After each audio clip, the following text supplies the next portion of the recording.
Good morning students.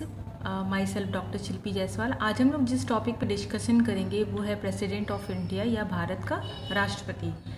अगर भारत के राष्ट्रपति की अगर हम ऐतिहासिक पृष्ठभूमि देखें कि किस तरीके से ये पद लाया गया भारत में जब भारत का संविधान बन रहा था, तो जो संविधान निर्मात्री सभा थी उसमें काफ़ी ये वाद विवाद चल रहा था कि भारत में किस प्रकार की सरकार की स्थापना की जाए। तो 3 विकल्प उनके सामने थे जिस पर उन्होंने विचार किया। कुछ लोगों का कहना था कि भारत में अधिशात्मक शासन प्रणाली या प्रेसिडेंशियल फॉर्म ऑफ गवर्नमेंट लाया जाए क्योंकि ये स्थायी रहता है। तो कुछ लोगों का मानना था कि स्विट्ज़रलैंड की तरह यहाँ पे प्यूरल एग्जीक्यूटिव जो है वो लाना चाहिए। लेकिन इन दोनों दृष्टिकोण के विपरीत जो संविधान निर्मात्री सभा थी उसके अधिकांश सदस्यों ने ये माना कि नहीं, संसदीय शासन प्रणाली या पार्लियामेंट्री फॉर्म ऑफ गवर्नमेंट ही लाना चाहिए, क्योंकि इसमें उन्होंने ये तर्क दिया कि सबसे मुख्य बात ये है कि यहाँ पर सरकार जो है वो उत्तरदायी होती है और जो एग्जीक्यूटिव और लेजिस्लेटिव का एक कंट्रोल होता है, जबकि प्रेसिडेंशियल फॉर्म ऑफ गवर्नमेंट में क्या होता है, सेपरेशन ऑफ पावर। तो और इस कारण वहाँ पे जो शासन के तीनों अंग हैं एक दूसरे से पृथक रहते हैं, स्वतंत्र रहते हैं और कोई भी अंग एक दूसरे के प्रति उत्तरदायी नहीं होता है। और संसदीय शासन प्रणाली की दूसरी विशेषता ये होती है कि साधारणतः इसमें स्थायित्व का गुण भी विद्यमान होता है। इस शासन प्रणाली में वास्तविक कार्यपालिका मंत्री परिषद होती है जिसका निर्माण विधानमंडल में बहुमत प्राप्त दल द्वारा किया जाता है। और जबकि अधिशात्मक शासन प्रणाली जो के विपरीत जो संसदीय शासन प्रणाली है इसमें लचीलापन भी अधिक होता है, क्योंकि इस व्यवस्था में जो गवर्नमेंट है उसको आसानी से बदला जा सकता है। के.एम. मुंशी ने भी इस बात पर बल देते हुए कहा था कि हमें इस महत्वपूर्ण तथ्य को नहीं भूलना चाहिए कि विगत 100 वर्षों से भारतीय सार्वजनिक जो जीवन है वो ब्रिटिश संवैधानिक परंपरा पर आधारित रही है। हम लोग ब्रिटिश आदर्श को सर्वोत्तम मानते आए हैं और हमारी जो संवैधानिक जो परंपरा है वो अब संसदीय हो गई है और अब प्रायः सभी प्रांतों में ब्रिटिश आदर्श की जो सरकार है उसी के अनुसार कार्य कर रही है जो हमारी सरकार है। तो इस अनुभव के उपरांत हम 100 वर्षों में जो निर्मित परंपरा है उसको हम क्यों छोड़ें और नवीन प्रयोग क्यों करें। इसी तरीके से अधिशात्मक शासन प्रणाली को भारत के लिए मिसफिट बताते हुए अल्लादी श्री कृष्ण स्वामी अय्यर ने भी कहा था कि इस प्रणाली में व्यवस्थापिका और कार्यपालिका में घनिष्ठ संबंध न होने के कारण लूट पता के विकसित होने का डर रहता है, जो कि एक नए प्रजातंत्र के लिए घातक सिद्ध हो सकती है। तो इसी दोनों सारी चीज़ों को ध्यान में रखकर हमारे यहाँ एक पार्लियामेंट्री फॉर्म ऑफ गवर्नमेंट लाया गया और यहाँ पर जो हमारा कॉन्स्टिट्यूशन है उसके पार्ट 5 में अध्याय 5 में संघ की कार्यपालिका के बारे में बात की गई है। जो अध्याय 5 है हमारा कॉन्स्टिट्यूशन का पार्ट 5 है, उसमें उसको 5 चैप्टर में बांटा गया है, जिसमें कि आज हम लोग चैप्टर 1 में प्रेसिडेंट के बारे में बात करेंगे। तो चैप्टर 1 द यूनियन एग्जीक्यूटिव, और यूनियन एग्जीक्यूटिव में आपके आ जाएंगे राष्ट्रपति, प्रधानमंत्री, मंत्रिपरिषद, संसद, उच्चतम न्यायालय एक्सेट्रा। और इसी में द यूनियन एग्जीक्यूटिव में हम सबसे पहले बात करेंगे यहाँ पर राष्ट्रपति की। तो सबसे पहले हम बात करें तो ये कॉन्स्टिट्यूशन का पेपर होने के नाते हमें ये पता होना चाहिए कि कौन से अनुच्छेद में कौन से प्रोविज़न की बात की गई है।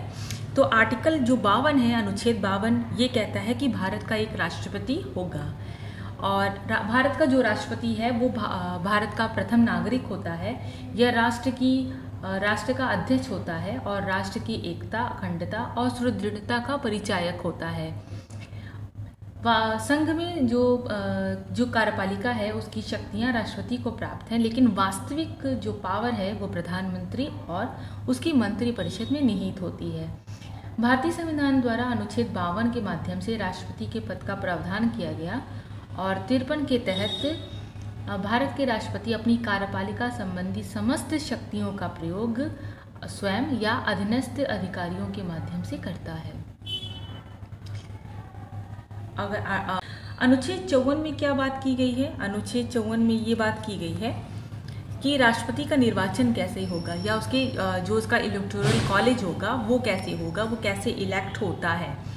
यहाँ पर प्रेसिडेंट के इलेक्शन की बात की गई है। तो यहाँ पर कहा गया है कि प्रेसिडेंट के इलेक्शन में कौन कौन होंगे, तो संसद के दोनों सदनों के जो निर्वाचित सदस्य हैं, जो इलेक्टेड हैं, वो यानी लोकसभा और राज्यसभा, और राज्य के विधान सभाओं के निर्वाचित सदस्य। और यहाँ पर ये तीन की जो यूनियन टेरिटरी है दिल्ली और पौंडीचेरी के, उसके भी जो लेजिस्लेटिव असेंबली है वो भी प्रेसिडेंट के इलेक्शन में पार्टिसिपेट करते हैं। तो यहाँ पर ये क्वेश्चन आता है कि कौन ऐसा है जो प्रेसिडेंट के इलेक्शन में पार्टिसिपेट नहीं करता है। तो लोकसभा में जो 2 मेंबर जिसे राष्ट्रपति नॉमिनेटेड करता है उन्हें वो, और राज्यसभा में जो 12 मेंबर हैं जिनको जो प्रेसिडेंट जो नॉमिनेट करता है, ये लोग राष्ट्रपति के निर्वाचन में भाग नहीं लेते हैं।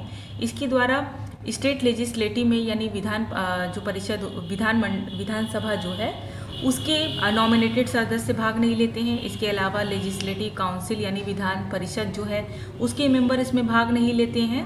और दिल्ली और पौंडीचेरी जो कि यूनियन टेरिटरी है उसके जो मनोनीत सदस्य हैं वो राष्ट्रपति के निर्वाचन में भाग नहीं लेते हैं।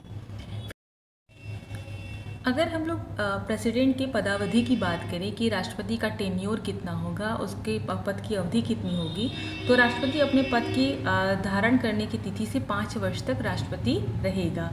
और राष्ट्रपति अपनी पदावधि में किसी भी समय अपना जो रिज़ाइन है वो वाइस प्रेसिडेंट को दे सकता है। इसके अलावा संविधान का अतिक्रमण करने पर राष्ट्रपति को अनुच्छेद 61 यानी आर्टिकल 61 के तहत उसकी रीति के अनुसार, प्रोविज़न के अनुसार इम्पीचमेंट के थ्रू उसको हटाया भी जा सकता है।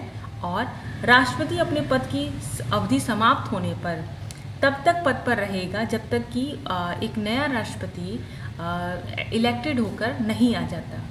आर्टिकल 57 में बात की गई है कि पुनर्निर्वाचन के लिए पात्रता, यानी कि री इलेक्शन के लिए, यानी कि वह दोबारा री इलेक्ट हो सकता है। ये आर्टिकल 57 में बात की गई है।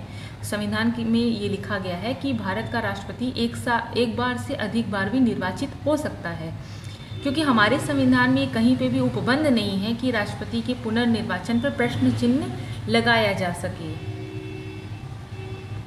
अगर हम आर्टिकल 58 की बात करें कि आर्टिकल 58 में क्या कहा गया है, तो इसमें ये बात की गई है कि qualification for election as president, यानी कि राष्ट्रपति होने के लिए क्या क्या अर्हताएं होनी चाहिए, क्या योग्यताएं होनी चाहिए। तो आर्टिकल 58 में ये लिखा गया है कि कोई भी व्यक्ति राष्ट्रपति निर्वाचित हो सकता है, लेकिन कब? जब वह भारत का नागरिक हो, 35 वर्ष की आयु पूरी कर चुका हो और लोकसभा का सदस्य निर्वाचित होने के लिए अर्हता हो, यानी कि लोकसभा के सदस्य होने के लिए उसमें सारी अर्हताएं हों।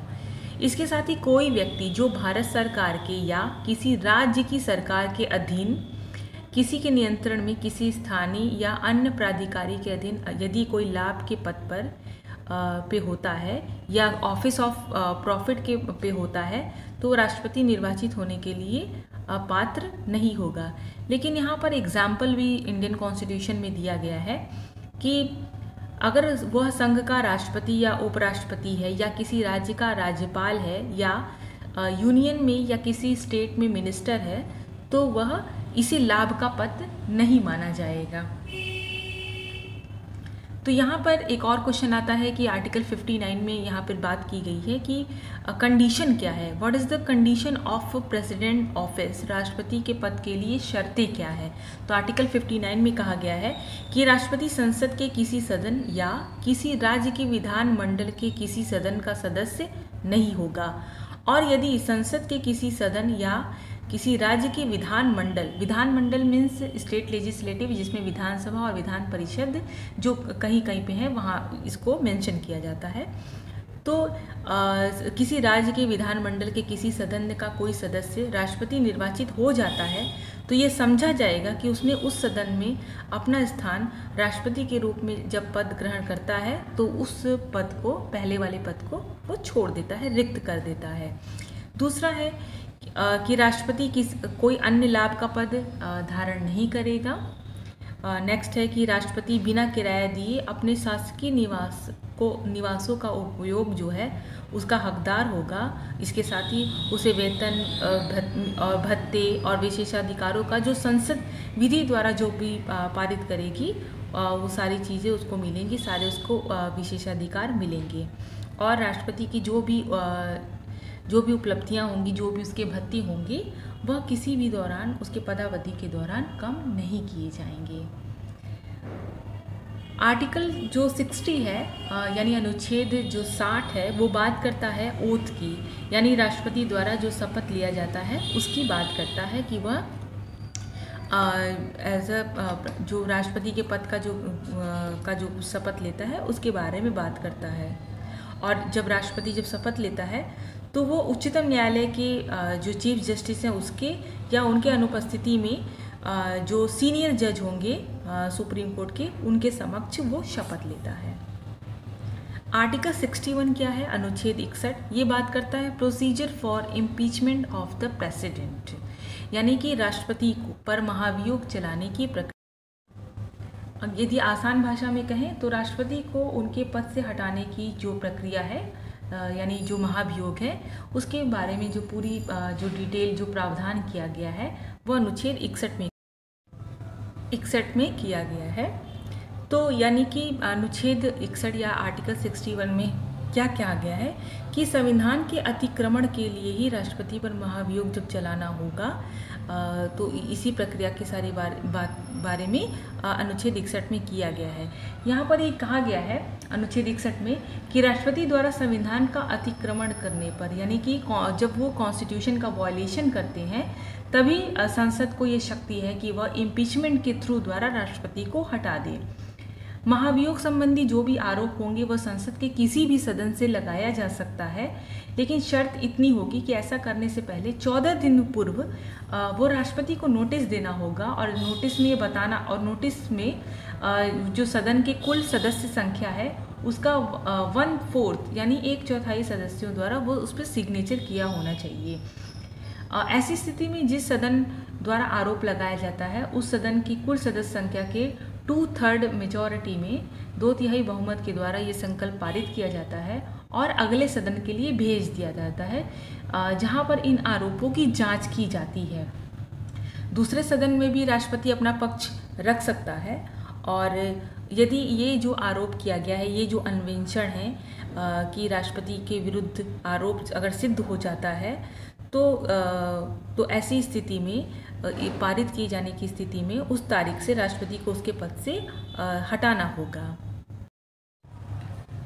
आर्टिकल 61 के अगर अंदर हम ये भी कहा जा सकता है कि जो महाभियोग की प्रक्रिया के दौरान राष्ट्रपति को उसमें उपस्थित होने और अपना प्रतिनिधि भेजने का अधिकार होता है। और ये जो महाभियोग है, जो इम्पीचमेंट में है, ये एक अर्ध न्यायिक प्रक्रिया है, एक जुडिशियल एक प्रोसीजर है, क्योंकि ये एक मनमाना नहीं हो सकता है।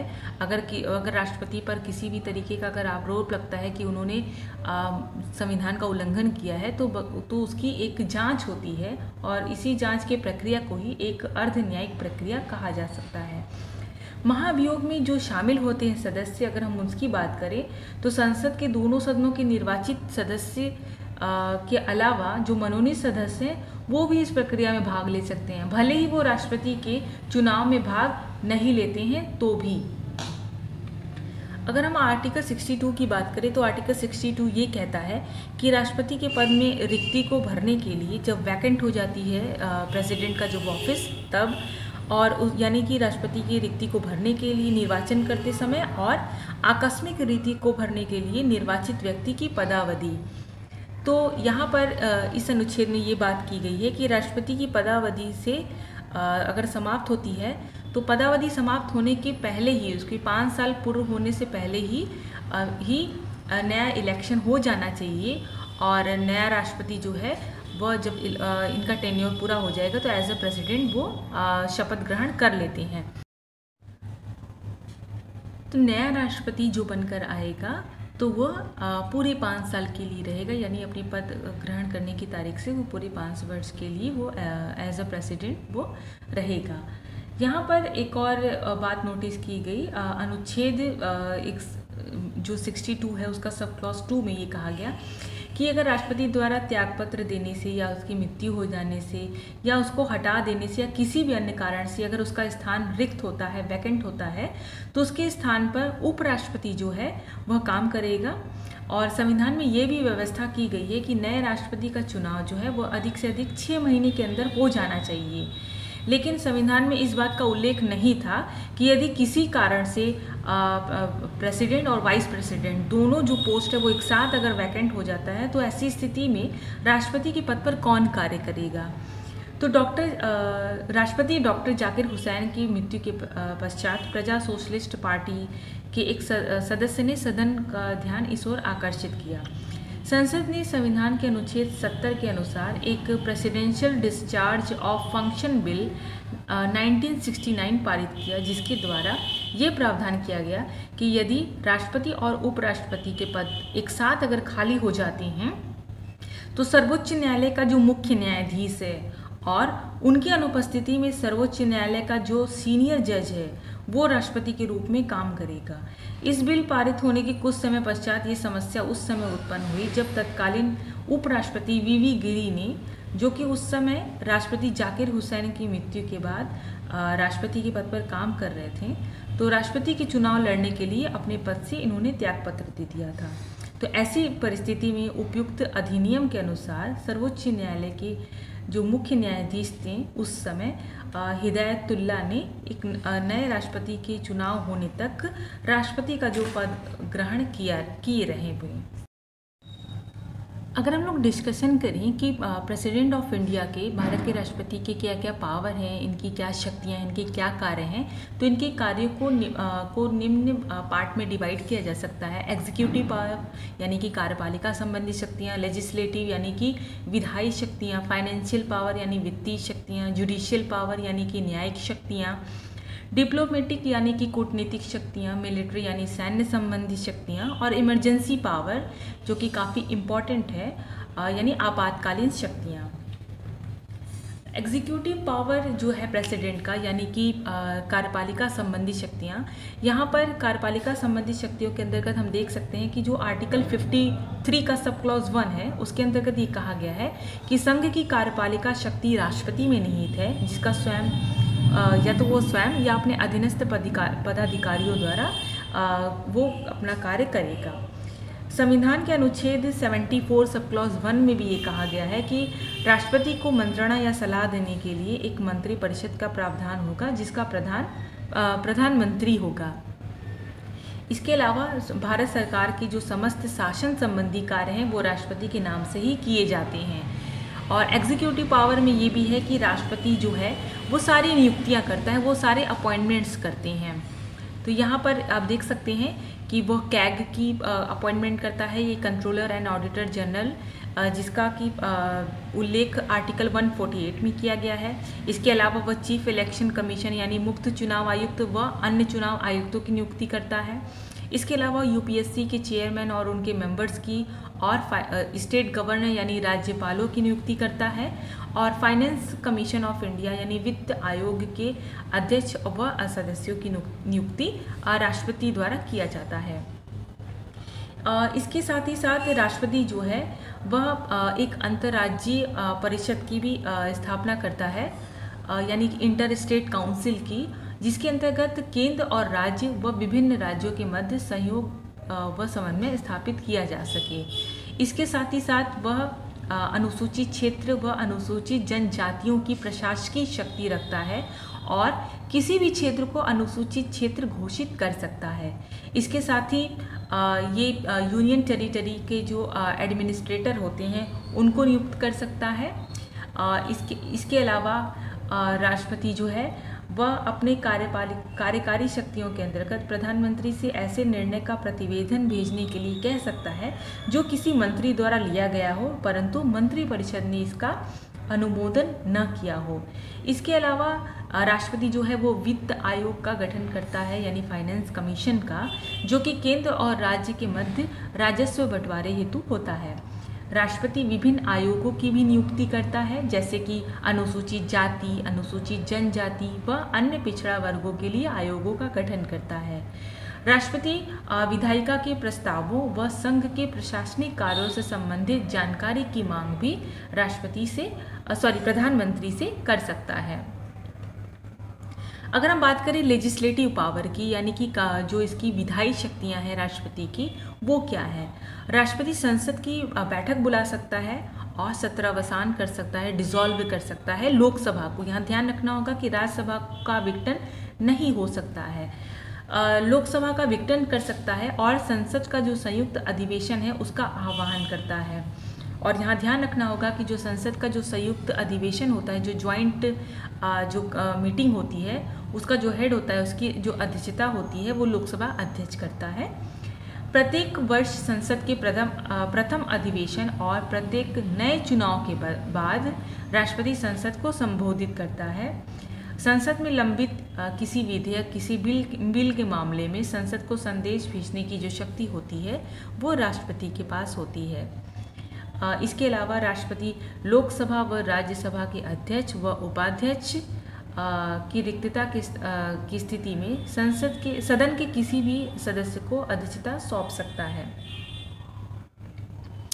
इसके अलावा वो राज्यसभा में 12 सदस्यों को मनोनीत करता है और लोकसभा में 2 सदस्यों को मनोनीत करने की इसकी विशेषाधिकार है। इसके अतिरिक्त संसद में कुछ विशेष प्रकार के विधेयकों को प्रस्तुत करने के लिए राष्ट्रपति की पूर्वानुमति आवश्यक होती है, जैसे किसी राज्य की सीमा में परिवर्तन या नए राज्य के गठन के लिए कोई विधेयक हो। ऐसा विधेयक जिसके अधिनियमित किए जाने से भारत की संचित नीति से कुछ व्यय करना हो, या ऐसे कराधीन से संबंधित विधेयक जिसमें राज्यों का हित जुड़ा हो, या जिनसे राज्यों या जिनकी कृषि आय की परिभाषा में परिवर्तन होता हो, इत्यादि।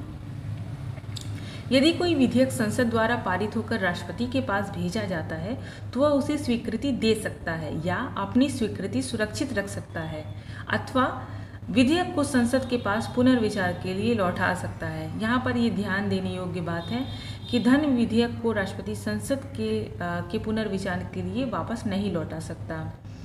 जब किसी राज्य के राज्यपाल द्वारा कोई विधेयक राष्ट्रपति के विचारार्थ भेजा जाता है तो ऐसी स्थिति में राष्ट्रपति विधेयक पर अपनी स्वीकृति दे सकता है या अपनी स्वीकृति सुरक्षित रख सकता है, अथवा राज्यपाल को निर्देशित करके विधेयक वापस विधायिका के पास पुनर्विचार के लिए लौटा सकता है।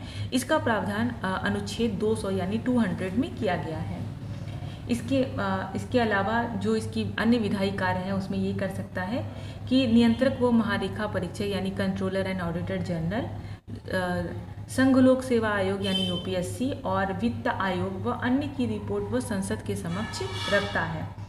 अंडमान निकोबार द्वीप समूह, लक्षद्वीप, दादर एवं नागर हवेली, दमन दीव में शांति, सुशासन व विकास के लिए विनियम बना सकता है। अगर हम लोग बात करें फाइनेंशियल पावर की, वित्तीय शक्तियाँ कि क्या होती हैं राष्ट्रपति की वित्तीय शक्तियाँ, तो हम देख सकते हैं कि वित्तीय शक्तियों के संदर्भ में राष्ट्रपति को ये सारी वित्तीय शक्तियाँ प्राप्त हैं।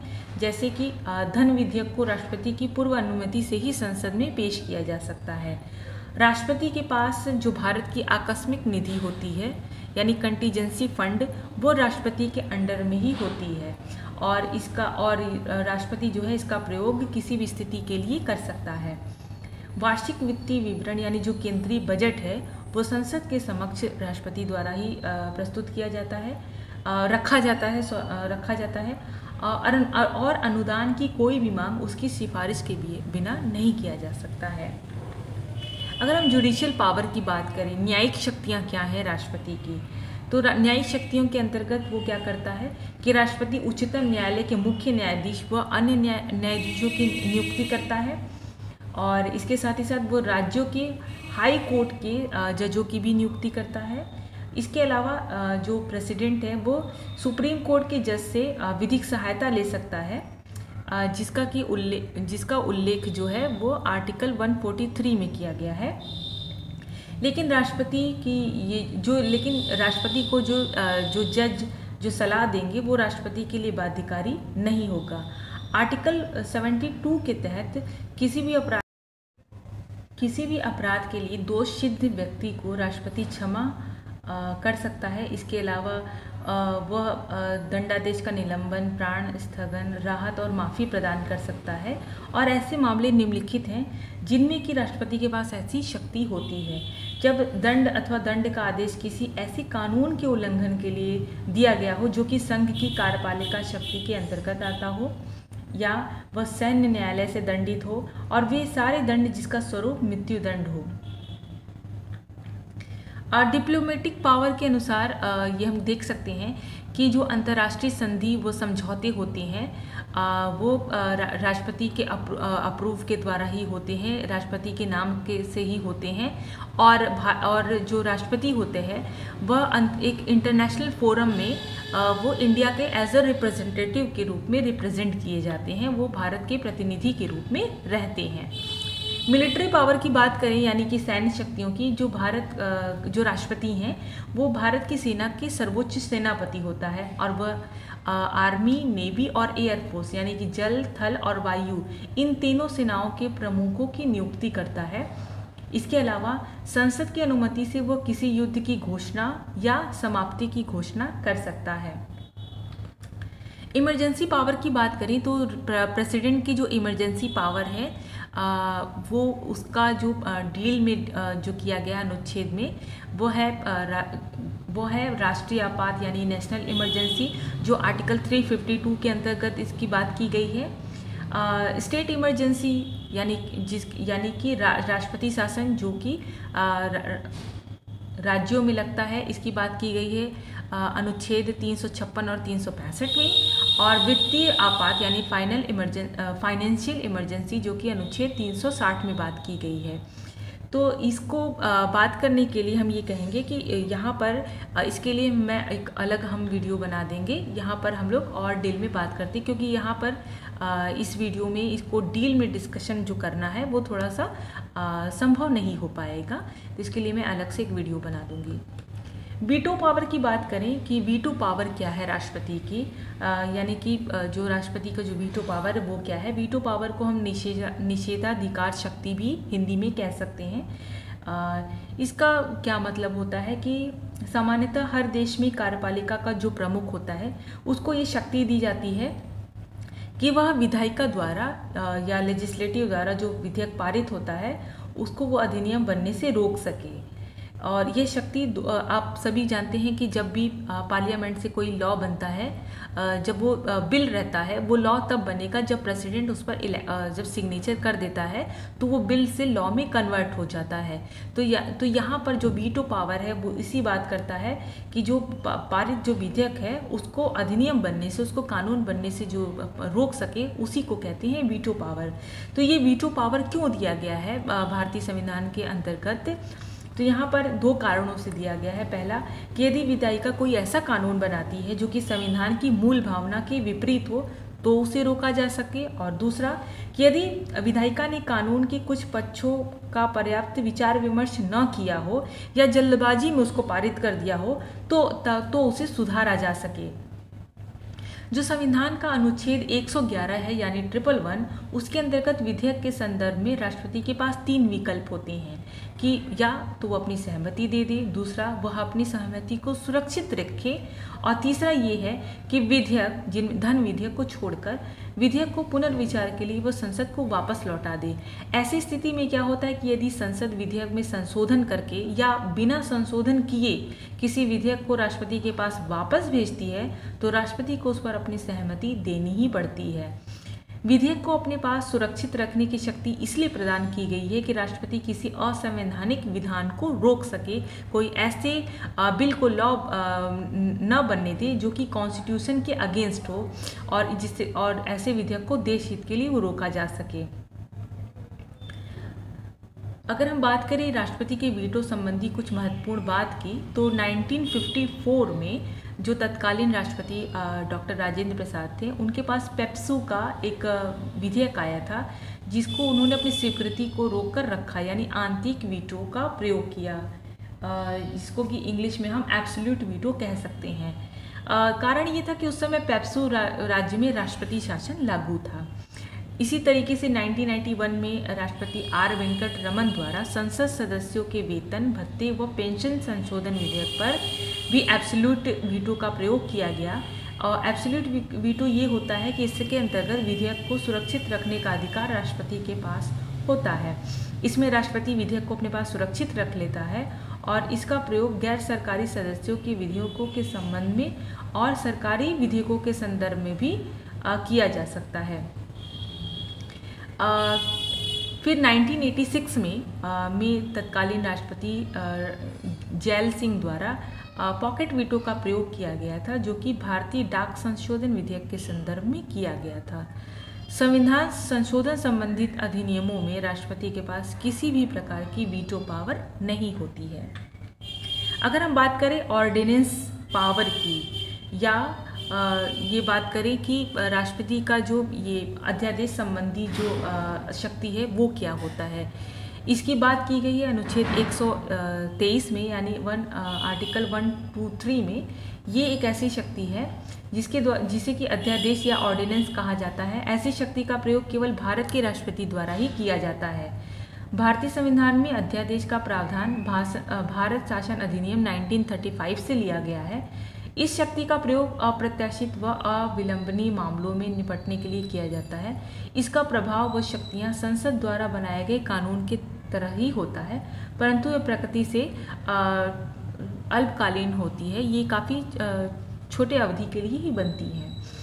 तो ऑर्डिनेंस कब पास होता है, यानी ये अध्यादेश जो जारी होती है वो किस परिस्थितियों में होती है कि राष्ट्रपति को ऐसा लगे कि विधि के निर्माण के लिए तत्काल आवश्यकता है और सरकार के समक्ष कुछ ऐसी इमरजेंसी हो गई है और संसद के दोनों सदन या एक सदन जो है वो सत्र में ना हो, तो यहाँ पर ऑर्डिनेंस जारी किए जाने की सारी कंडीशन होती है।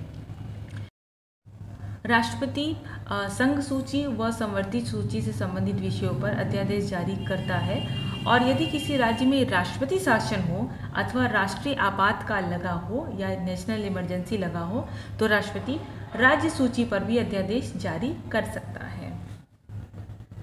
आई होप कि ये वीडियो आपको क्लियर हुआ होगा। अगर आपको ये वीडियो अच्छा लगा तो प्लीज़ लाइक करिए, शेयर करिए, कमेंट करिए और प्लीज़ मेरे चैनल को सब्सक्राइब करना ना भूलें। Thank you.